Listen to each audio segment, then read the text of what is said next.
Welcome. I'm Kinetic Symphony. I hunt down and report on weird and true mysterious stories, from glitches to the paranormal. This is my channel's weekly compendium, for the week ending Monday, October 24th, 2022. Case file number 790, written by Revnia. My somersault animation was stuck on loop. This glitch happened when I was in high school, a few years back. My friend and I were being little butts and messing with the neighbor's inflatable kiddie pool, and I did a somersault into the pool using one of those plastic slides for toddlers. When I started rolling, it felt like time froze for me. Everything went completely still, and it seemed like my vision was coated with this bright milky filter. It didn't look like anything was moving or spinning. I was completely stuck. I shook my head and my vision immediately went back to normal. I looked over to my friend, and she was staring at me with her mouth open, and I remember the most terrified, "How the hell did you do that?" ever. To her, it looked like I was stuck in a weird loop where I froze in place and was doing some somersaults seamlessly.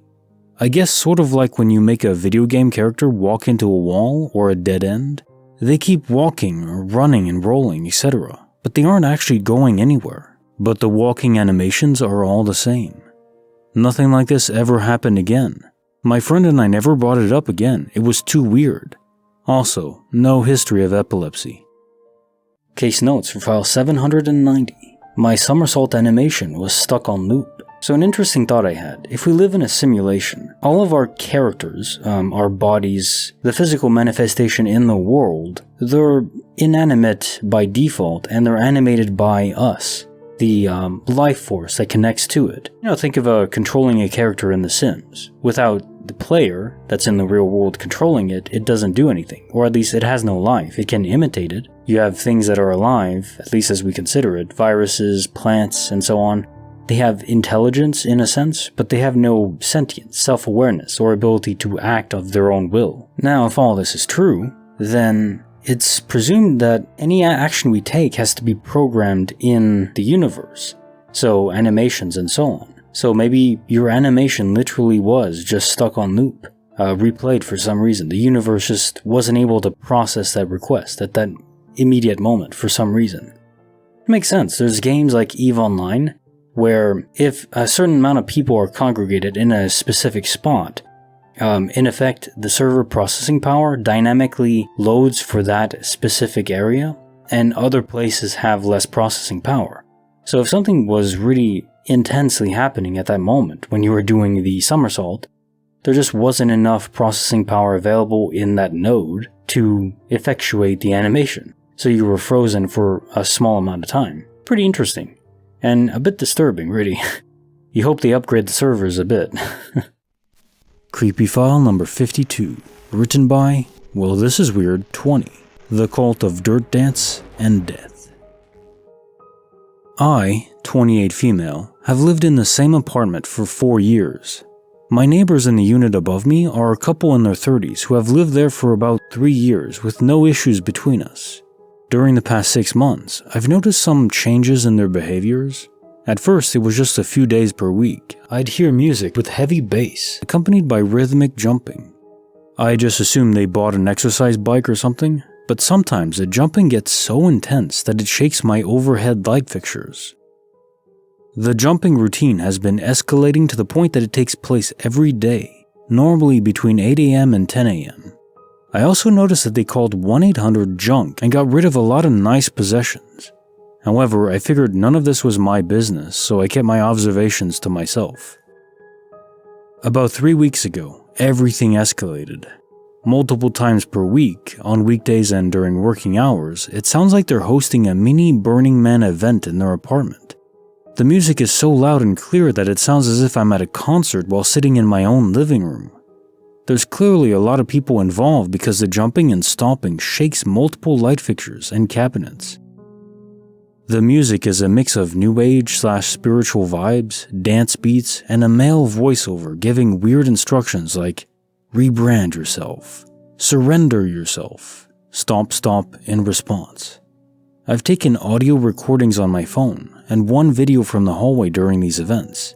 I still didn't complain to the building, but I wanted evidence in case it became a regular thing. This week, I've encountered a big problem. The couple above me has a private patio, which is directly above my bedroom. I came home from a 3-day trip out of town yesterday, and my ceiling is legitimately collapsing in one corner. Big chunks of plaster had fallen to the ground, and I saw a little water. I immediately called my superintendent since I don't want to be buried alive by my ceiling rubble if it gives out. When he came to check it out, he was shocked and pissed. He said that the woman and the couple appears to be working with some people, doing workshops or something. He can see their patio from his apartment window and has watched the group do these dancing plus jumping plus dirt rituals out there on a weekly basis. He said they all dance and jump to the music and then spread dirt, along with something else he doesn't know what it is, across the patio on a weekly basis. He believes that the dirt plus unknown substance combo is getting through the wooden cracks, absorbing water, and weighing down my ceiling. In order to fix the problem, my super said he had to go talk to the woman, check out their patio, and ultimately hire a contractor to pull up the wood to scrape out whatever the hell is causing my ceiling to fall in. I could hear them talking from my room, and the woman sounded distraught and defensive. When my super left, he called me and warned me that she might try to come down to my apartment and demand to see the damage, but don't let her in. This was a little concerning to me. Is she a threat? The damage is real, I wouldn't mind showing her. She started playing her music again, relatively loudly, kind of like a warning shot. I mentioned the music and jumping to the super and said I had audio recordings. He started begging me to send the evidence to the front office. It sounds like he wants them evicted. I said, okay, sure.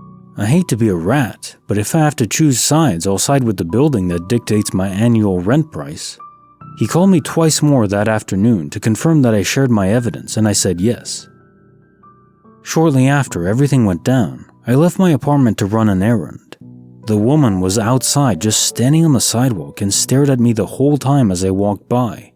I ignored her. This isn't my fault. Now today, I went to run another quick errand in the neighborhood. When I returned, the couple was again standing on the sidewalk. Both of them this time followed me into the building and then waited until I was opening my apartment door to confront me. They were both wearing creepy fake smiles. The woman has horse girl hair down to her waist and started interrogating me. They asked, "Is your ceiling really collapsing? When did it start? Do you think it was related to the recent rainfall? Because our patio is just fine." I was a little uncomfortable. Were they waiting for me outside? How did they know I even left the building?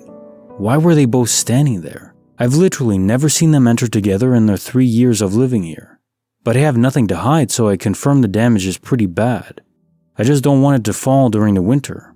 I'm sorry for the inconvenience, but hopefully the work will be done quickly for everyone's sake. They seemed satisfied enough, so I said have a good day and shut my door. I'm getting the sense that they're nervous about what the contractors will find when they tear open the patio. What the hell is up with the dirt rituals? Who are these people she's working with? I don't know what they look like or why they're available to stomp around on weekdays. The repair work has started on both sides, but the contractors will come on Wednesday for the grand reveal of what's under the patio that's making my ceiling collapse. In the meantime, I feel like I need to be alert and keep my eyes out for these people, as well as the couple.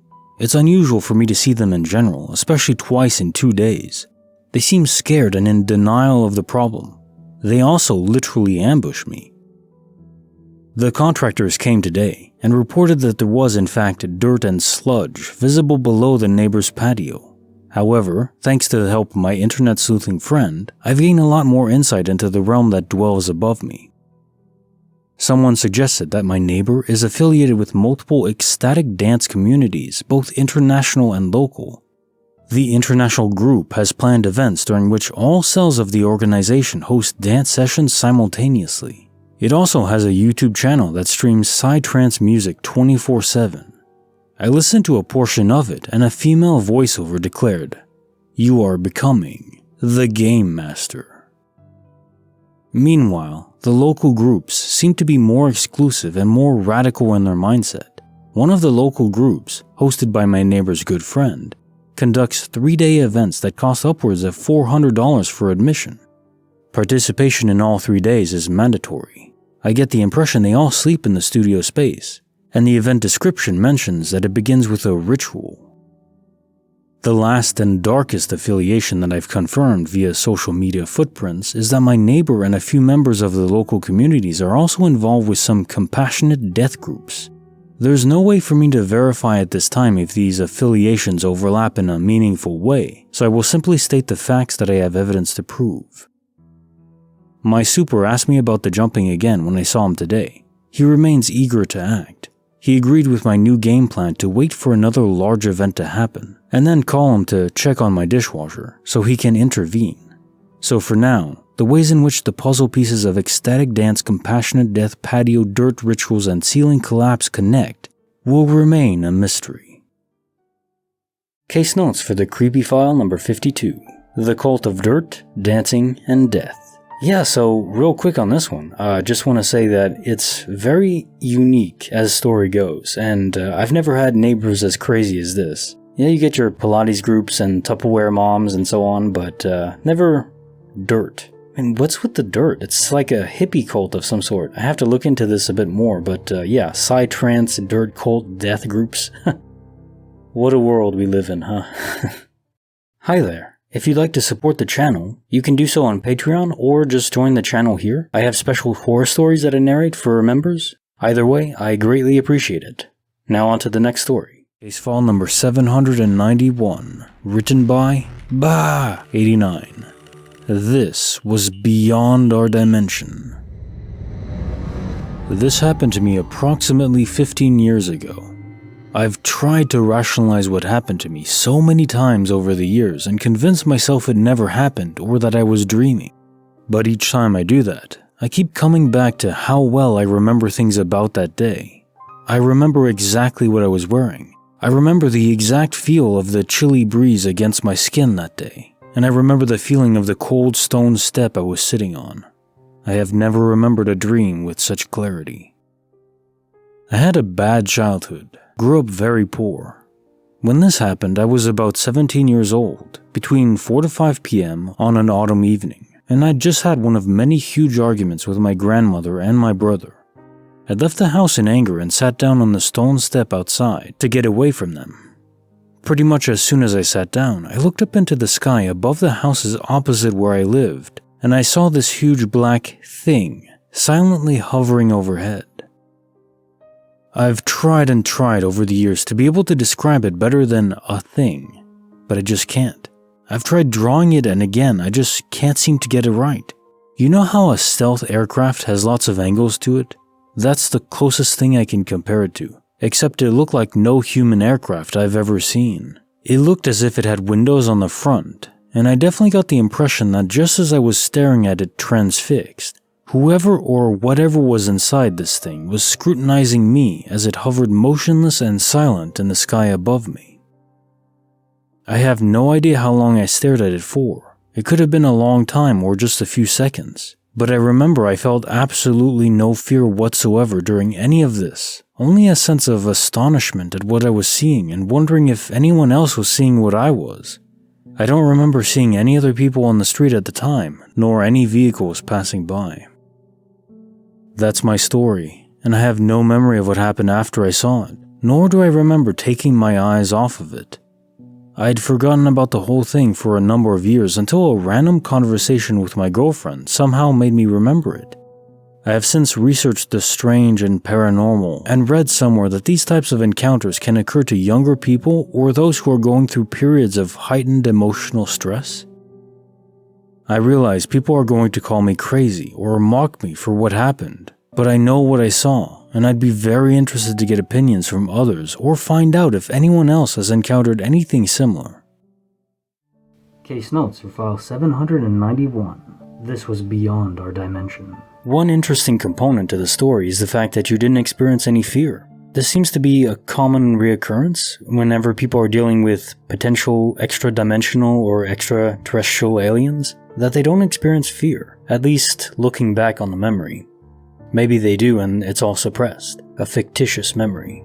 You know, this is the first time I've heard windows mentioned on a UFO. which makes me actually believe it might not be extraterrestrial. It might be human-designed, and not something you've ever seen because it's a military test. I'm sure they have really advanced technology, and indeed stealth technology, that to us would just look like it doesn't belong, I guess is the best way to say it.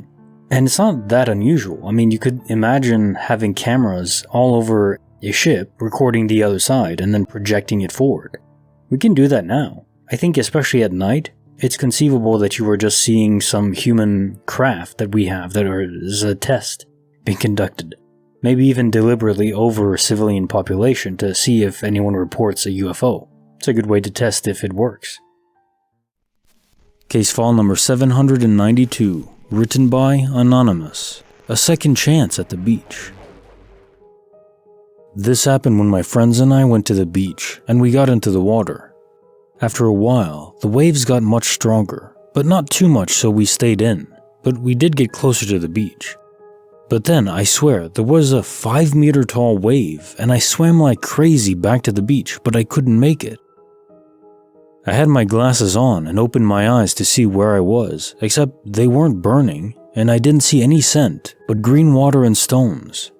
Try to imagine Minecraft cobblestone, but without being pixelated, at the bottom of a green, empty, silent ocean. That's pretty much what I saw.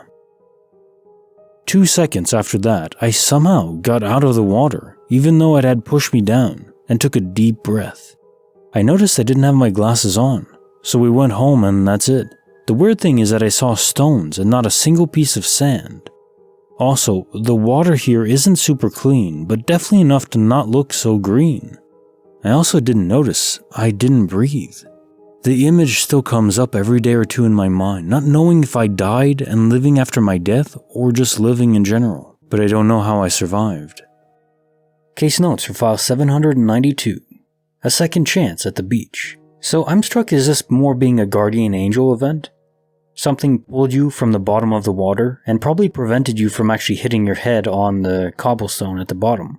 Because that's actually a common way to die if you're in the shallow ocean. A wave crashes into you, slams your head into the bottom corals or stone, whatever it is, and then you just die. Sometimes you remember your own death, which is one of the freakiest aspects of quantum immortality. I think it's probably a guardian angel event, as you don't notice anything different with the universe. And on a side note, while I do like the beach, I'm actually afraid to go in the water, mainly because of jellyfish. They're so white or translucent, you can't even tell they're there until they're on you and you're stung. And even if you don't die from it, the pain is apparently horrific. So I'd like to avoid that. The sharks don't terrify me, it's those damn jellyfish. Stay away. Bonus file, written by Sour Cream King. The mist that twisted a soul. This happened back in 1994 or 95, when I was about 16 years old. I was spending the summer at our cabin with my family and a friend from school. We were easily bored, so one evening we got the brilliant idea to walk to the nearest town. The walk was about 34 kilometers, so we packed some snacks and drinks and set off around midnight. What started as a fun walk and adventure was getting more and more a struggle as the hours passed by.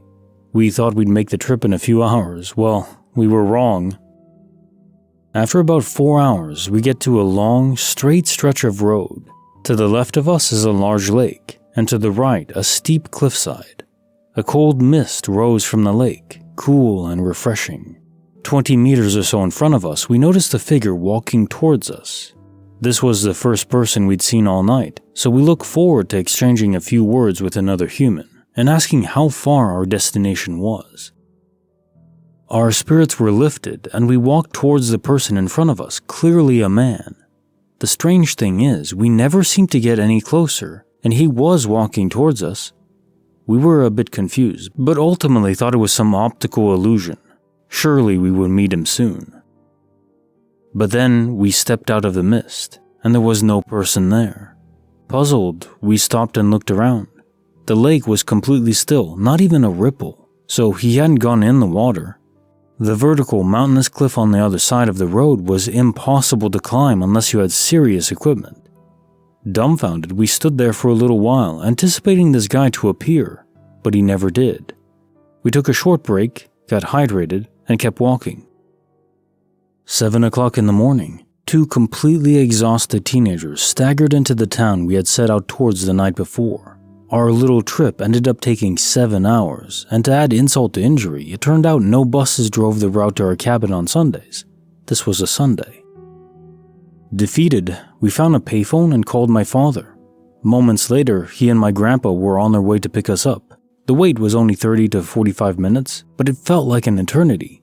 We were so incredibly glad to see them drive up. My friend and I got in and just sat in the back, half asleep. On the way back, my grandpa started telling a story from the early 60s. He said that just up ahead, a young man had crashed his car into a cliff, and the car burst into fire. The next day, a passing motorist found the burnt-out car and the dead guy several hundred meters away. He had apparently walked on fire to try and get to the lake. The lake?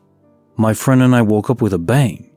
We looked out the car window and saw we were at the exact place where we saw a person in the mist the night before. My grandpa continued to tell me that several people had reported seeing a man walking along the road at night to just disappear when they stopped to talk to him. My friend and I just looked at each other. We hadn't mentioned our experience, and we had never heard that story before. To this day, I still get goosebumps driving on that stretch of road. Bonus file: The Mist That Twisted a Soul. So first off, I want to commend you on quite a walk. That's like 20 miles or more? Damn. I'm up to walking maybe 7 miles a day, and it feels good, but 20 miles? That's a trek. Not something I'd be able to do now, or at least not comfortably. My feet would be very achy. Now, mist being mentioned is interesting, not just because I love the movie, but because there's a lot of reports whenever mist is involved, fog, heavy fog, anything that obscures vision, I guess, where supernatural events unfold, or glitches too. Vision, sight, perception, anything that blocks you from witnessing or being connected to the outside world seems to have some profound effect on reality, enabling maybe easier crossing for entities or just spirits. Imagine that's part of why we don't see spirits all the time, and they're kind of rare. It's just because the membrane between our dimension has to be a bit thinner. And maybe it has to do with human perception and consciousness. The more there's a concentration of it, the harder it is to phase through. That's pure speculation, but I like the sound of it. Case file number 793, written by Animated Major, Glimpsing the Apocalypse. So this story is about 20 years old now. I'm 40, I was 20 at the time. I remember it very clearly, as does my mother. We were on a trip from Utah to California, passing into San Diego. The trip has an overpass that we pass under, and we have made that trip 1,000 times over the course of my life. We always use that overpass to signify the start or end of the trip, depending on which way we're going. So this trip had been grueling. We had a lot of car trouble, and had been harassed by California border agents because they caught us with ferrets once, a few years earlier. So they regularly demanded to search our car in case we were smuggling wild animals. With that in mind, we were ready to get home. It was hitting sunset as we approached the city. We passed under the landmark overpass, and my mom sighed and said, "We're home." And I cheered and went back to listening to music. It usually took about 45 minutes from the overpass to get to our doorstep. After roughly half an hour of driving, we both started getting confused. We were passing under freeways that we wouldn't normally pass under. I started looking around to see if we had missed something when my mom said, "What is that?" And I saw something to this day that makes my head dizzy when I think too hard about it. The buildings around us were crumbling, and the freeways over us had vines and stuff hanging from them. I audibly gasped, and my mom just started saying, "What the hell? What the hell? What the hell?" Then it was dark, and we were on the freeway, and we were passing under the overpass, except we were going the wrong way, heading out of the city instead of coming in. My mom freaked out, pulled over, and started freaking out even more. I couldn't even think clearly. We were both just unable to cope with what we had seen, or where we were. We realized we were missing a couple hours, and we eventually just said it was a shared hallucination, and she had been driving in a daze because of the long day. To this day, we both cannot explain what we saw or justify how we ended up on the freeway heading out of the city. I recently brought it up to my mother, and she got really quiet and said she remembered, told me what she remembered, which matched my memories, and wouldn't talk about it further. She refused to speculate or discuss it any further than the cold hard fact of, this happened. This is what happened. That's it. That was probably the craziest glitch I've ever seen. Take it as you will, or don't. It doesn't matter to me. Case notes for file 793, Glimpsing the Apocalypse. So damn, this is a bit topical now, with the constant threat of nuclear Armageddon being a reality. I don't want to be a bummer, and I don't think that'll come to pass, at least not in this universe, but it is a distinct possibility, at least in the grand scheme of the multiverse. If it did happen, quantum immortality, we'd just zip to a better universe, hopefully. It's one of those branching paths that humanity might walk down, or stumble down, idiotically. Let's not be part of the Great Barrier for the Fermi Paradox. We can rise above that, I hope. But that does seem to be what happened. You glimpsed into a parallel universe, either in the future, probably a timeline glitch, but it could just be a parallel universe where things already fell apart pretty well, you know? Maybe just in that local area there was a nuclear device that dropped. There's also neutron bombs that don't really devastate the infrastructure as much, but they just kill people. Either way though, it's just terrible to think about. I can understand being freaked out for sure. Of course, this happened 20 years ago, so it wouldn't be related to today's events, but still, it's within a time period that is small enough where these things can just happen. Wasn't that long ago that the Cuban Missile Crisis was on us, and we were saved from nuclear Armageddon by the decision of one general, so, you know, sometimes one choice really does make a difference. Case file number 794, written by Rossetti, Telepathy between mother and daughter. Yesterday, my daughter, 2.5 years old, was playing with a rather large hawk feather my husband has had around for years. She had been playing with it for a bit while I was writing a paper on my computer, not looking up, but just noticing her out of the corner of my eye. Did you guys know that the tweet was going around a while back, went something like, "When he tickles you with a bird leaf, I love it." And then someone responds, "You harlot, you mean a feather?" So I thought in my head to say, "What you got there, kiddo? A bird leaf?" Huh. But I stopped myself, because I wouldn't want to confuse her and get her in the habit of calling it a bird leaf.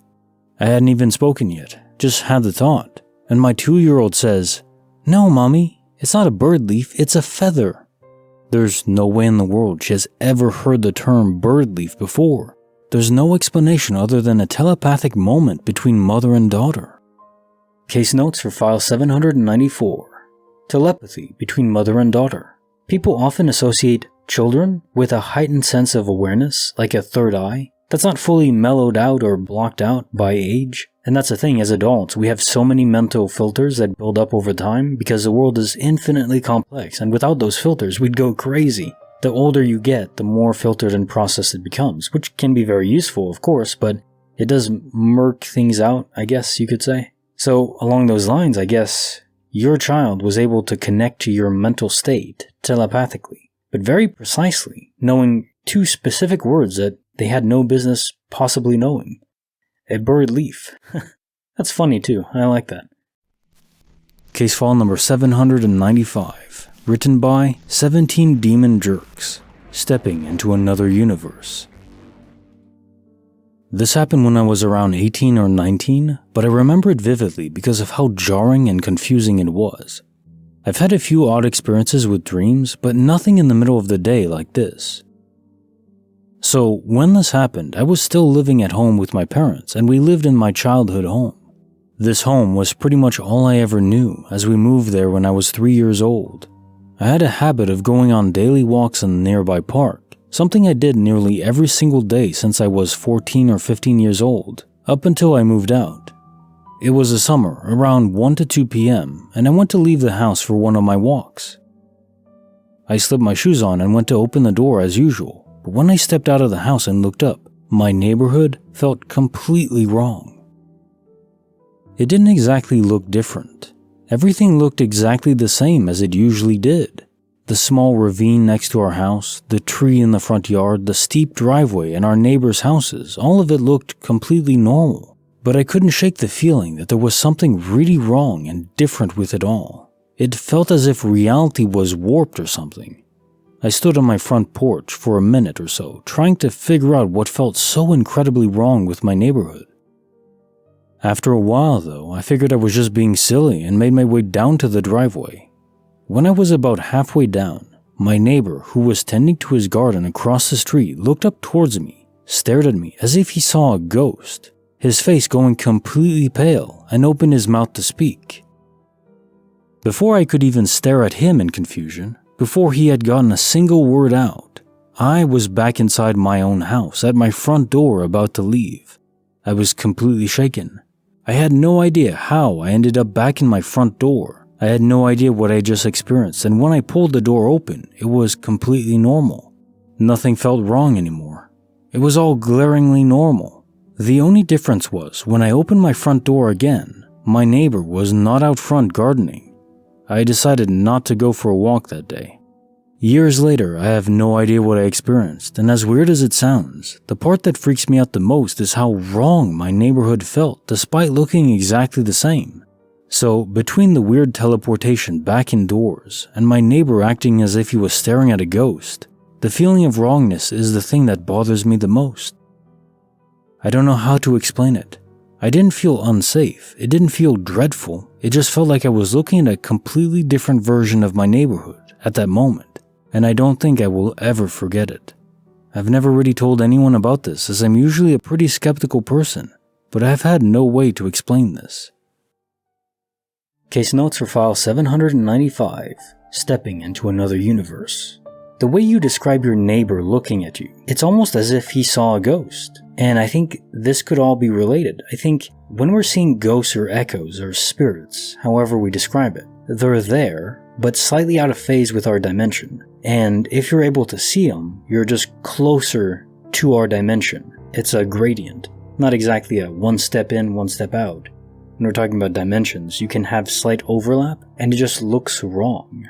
And I think that's what your neighbor was sensing. And you were sensing it too, not exactly that your neighborhood was wrong, it's that you weren't in sync with the reality itself. So the neighborhood was normal, but you were out of sync, and you felt it. Even though you couldn't visually see it, you just knew something was entirely wrong. It might even be a quantum immortality thing. You were slightly dying, but not all the way yet, and your spirit was slightly being attuned, being pulled away, I guess you could say, slowly. And that would explain how you teleported back inside and just was a different universe, so you didn't realize it. You weren't actually physically moving in space-time, you just were in a different universe. In the great multiverse. But that means that your neighbor actually did see you sort of out of phase, I guess, as a spirit, as a ghost, as we would describe it. That's an experience for your neighbor, especially in broad daylight. Case file number 796, written by Mr. Night Moon. What we saw in the sky was inexplicable. I'm not gonna lie, this has a funny twist at the end, but at the time we were really disturbed. This happened to me and two of my cousins when I was 17 years old. One of them was 15 and the other 13. If I recall correctly, this was the 5th of January 2003. We are from a rural area in Spain, and by that time, it was hard to get a line on our mobile phones, so we used to spend a lot of time in spots where we could get some connection. One was an abandoned house beside a path leaving town. It was around 8 at night, and one of my cousins was talking by the phone with his girlfriend, while I was standing there just looking at the stars. Suddenly, I saw it. The lights looked like plane lights, but all were orange. It was so low I could see bits of structure surrounding the lights, and it looked bulk and not aerodynamic. It crossed the sky above us, zigzagging and changing from direction many times. I called for the attention of my cousins, and both were amazed as I looked at the object. The younger one started using the voice recorder of his phone to record a depiction of what we were seeing. And this was the strangest part. When it reached the horizon line above the mountains, it blew up, turning into a fireball. We didn't see anything fall, it disintegrated, and we kept looking there for a while just to notice there was a lot of activity. Many small lights were flying around the same area of the explosion. We stood there for a while, silently, not knowing what to say, until my youngest cousin tried to play the voice recording, and it was full of interferences with weird sounds and static, something that never happened before. He used to do voice recordings when something memorable happened to him. Just after that, things got mad and funny as his phone started ringing and casually it has the X-Files theme as tone. We already knew the phone had that tone, but the timing was perfect. At that moment, I just managed to say, with a scared voice, "Okay, this just went weird as hell. It's time to leave." Case notes for file 796. What we saw in the sky was inexplicable. So even though I titled this Inexplicable, there might be some rational explanations. Maybe a meteor in the sky breaking up into fragments, and meteors, if they're small enough, will actually disintegrate in the atmosphere. They won't actually hit the ground. They have to be sufficiently large for that to happen, to protect the core in a sense. However, if that was the case, as it exploded, you would have heard a massive boom. It can even shatter windows occasionally. I think that recently happened, a few years ago in Russia, where it just blew up over a Russian city, caused massive damage, even though it didn't actually impact the ground. Otherwise, by the description of it and how modular it seems to be, it could be some sort of alien drone system. It makes sense. If there's aliens here, they wouldn't always just be around in their own ships. They would be in Earth orbit, in stealth, and sending down remote-controlled operated vehicles. They wouldn't have to be manned. I mean, we can already do that now. Of course, aliens would be able to as well. That makes much more sense. Case file number 797, written by Fuziz, my brother in white. This was around 6 years ago when I was a senior in high school. It was after school, and I went to go make mozzarella sticks in the kitchen when I saw my brother, junior in high school, was sitting on the couch in a white hoodie that he always wears and light blue jeans. I asked him if he wanted some, and he totally ignored me. I couldn't see his face, but he was typing away at his computer and sitting slouched as he always did. I yelled at him to stop ignoring me and to just answer me. No response, and I was like, damn it, your loss. After putting the mozzarella sticks in, I passed the living room to see he wasn't there anymore, and I didn't think much of it at the time. Later on, when I'm sitting with my mom in the living room, he comes through the front door wearing a red and black flannel and dark blue jeans. I asked him why he changed his clothes. He was like, "What do you mean? I've been wearing this all day." I said that when I asked him for mozzarella sticks earlier, he was wearing white. He looked at me like I'm stupid and said, "I just came home from theater practice. I've been at school all day." I stared at him and asked if he was being honest, but then my mom backed him up. I was like, "Oh, I'm just being stupid then." But I was just deeply thinking because I know I didn't hallucinate him. I wasn't on any medication or anything like that. This memory hasn't left my mind and still makes me think about it too often.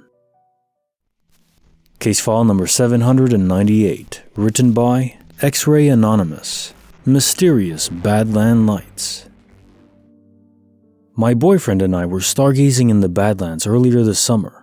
We lay there for several hours seeing nothing more than the occasional shooting star or the faint moving lights I think are satellites that can be seen overhead briefly. But then, out of nowhere, two very bright lights appeared overhead and then quickly started to fade in brightness. One was orange and one was more greenish blue. They appeared at the same time in a bright flash, enough that we both gasped, and then faded to about the size and brightness of stars, but still distinctly colored. They looked like they were on the front and back ends of something very straight and thin. Looking from where we were, they were about an inch apart.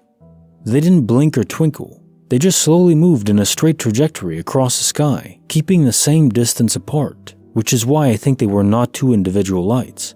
Above us across the sky, they slowly got less and less bright until we finally couldn't see them anymore. And yes, we are positive it was not a plane. We know what plane lights look like. We also saw the exact moment they appeared in the sky. They just appeared. They didn't just slowly come into view from the horizon. There was no sound either. We can't explain it. We don't know what it was. It was super vivid too. I would have given anything for a telescope at that moment. Case notes for file 798, Mysterious Lights over the Badlands. So as much as I want this to be alien UFOs, they may just be human UFOs, unidentified to us, but probably the government conducting experiments. trying to test out new technology, and I'm sure they're very advanced, and just conducting these tests out in the middle of nowhere, which is a reasonable place to conduct such tests. Now, an important question though, is even if these are designed by us or built by us, maybe there's some alien influence involved. Either they're feeding us technology directly, or we're reverse engineering technology that we discovered in a craft that crashed. I definitely like the idea that we're getting technology from some alien species that accidentally crashed on Earth. In fact, maybe it's all rooted in that. Maybe aliens aren't really here, in general. It's all humans, but there is an alien craft that crashed a while ago, and they just didn't bother to come pick it up because, who cares? It's not a very important thing for them. They're not interested in the prime directive, you could say. Case file number 799, written by Sleepy Bean 21. This cop car completely vanished. I have about a 45-minute commute, and I take the same route nearly every single day to work, exceptions being if my GPS alerts me of a crash or other traffic obstruction. Nonetheless, I'm very familiar with the route I drive.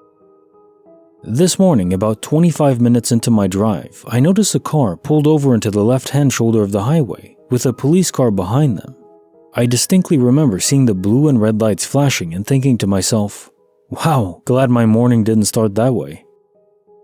As I approached the car, I checked my speed and moved from the far left fast lane to the center lane. I didn't want to take any chances. As I switched lanes, a utility van happened to pass by me, taking my original spot in the fast lane. This is where the glitch happened.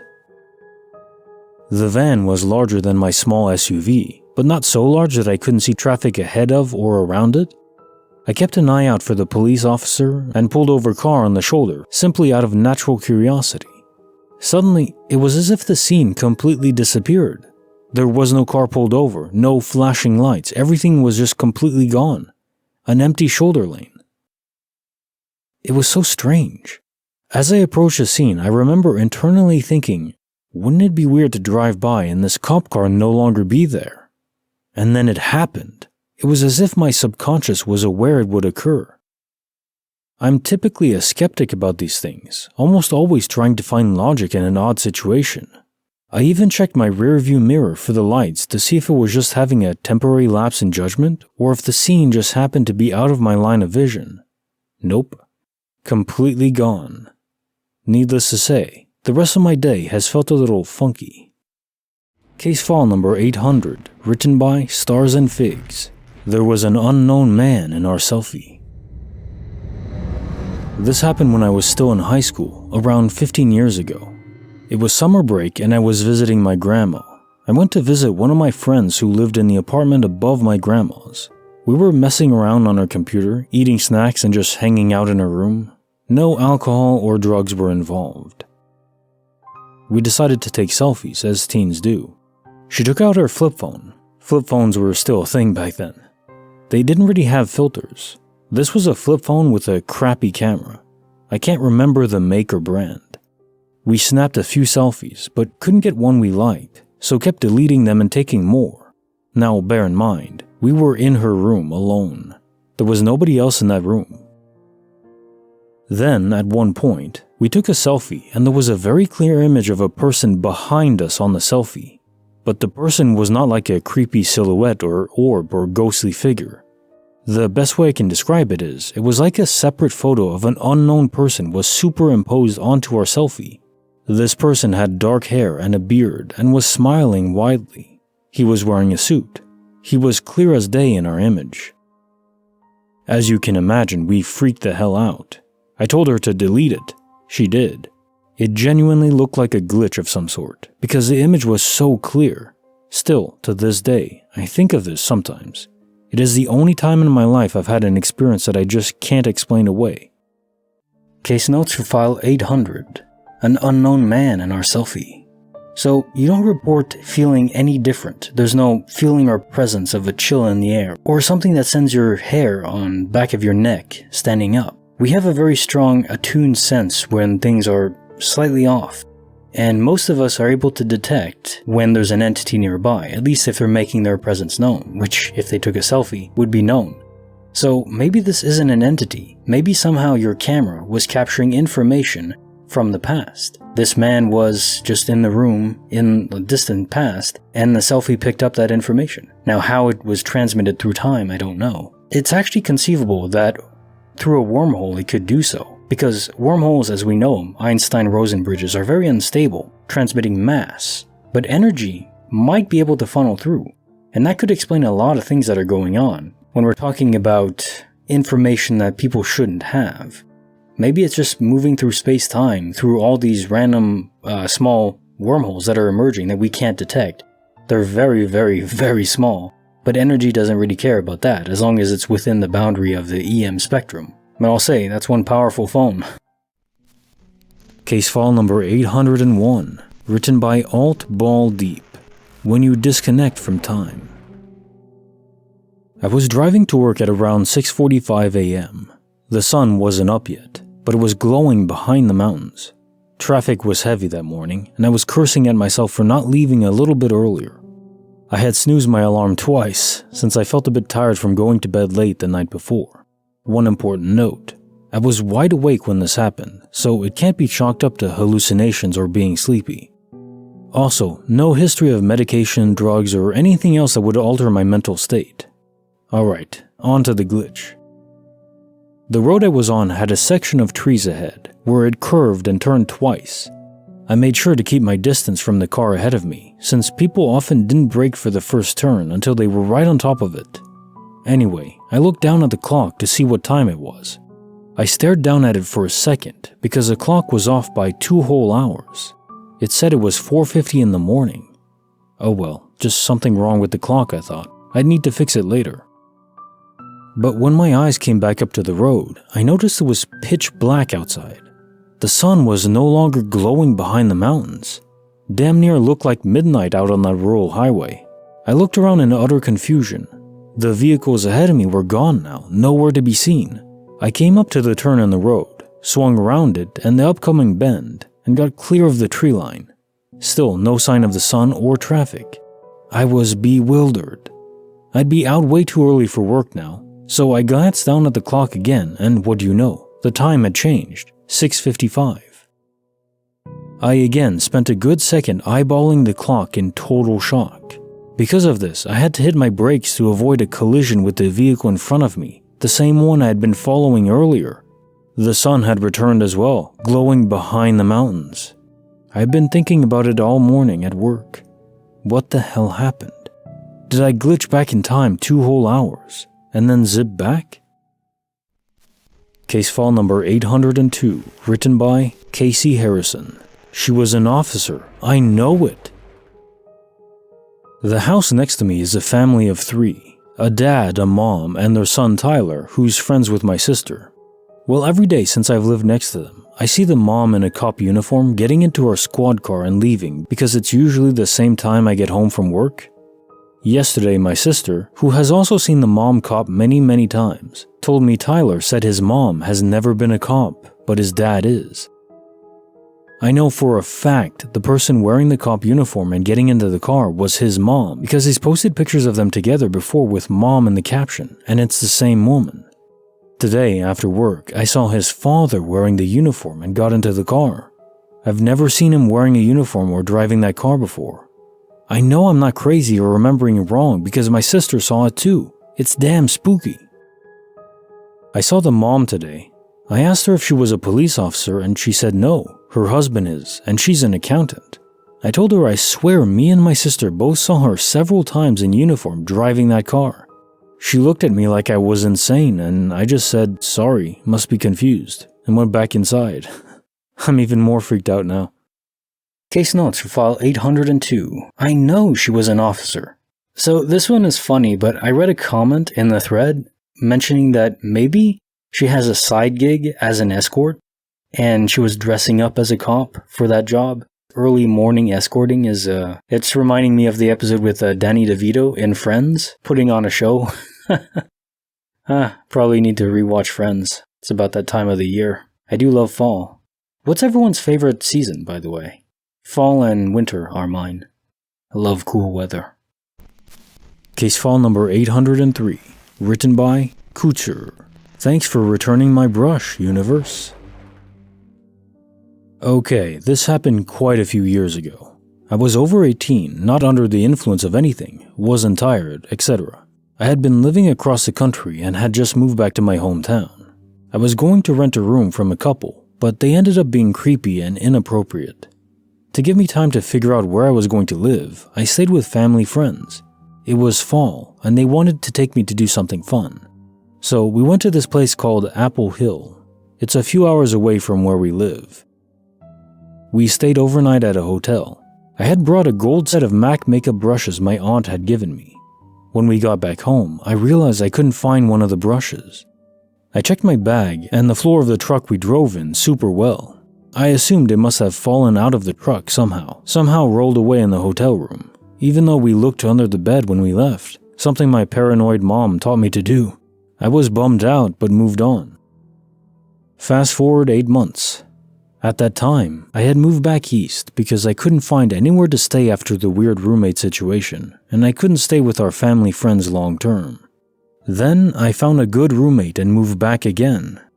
The reason I mention all this is because I did not find my makeup brush at the time.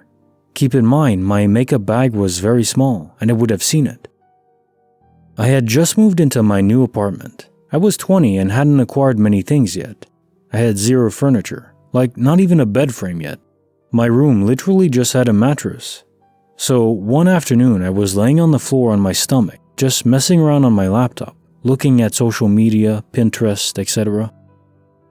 I got up at some point to go to the bathroom, and when I stood up, I saw the missing makeup brush just lying there in the spot I had been laying. I was shocked and felt insane. It was not there when I laid down. My floor was spotless. So there was nothing it could have been hiding in or under. I wasn't wearing anything with pockets that it could have fallen out of. I also didn't feel a lump or anything underneath me when I was laying there. There are zero possible explanations. Anyway, such a weird and random glitch happened. It drives me nuts to think that I'll probably never understand how or why it happened.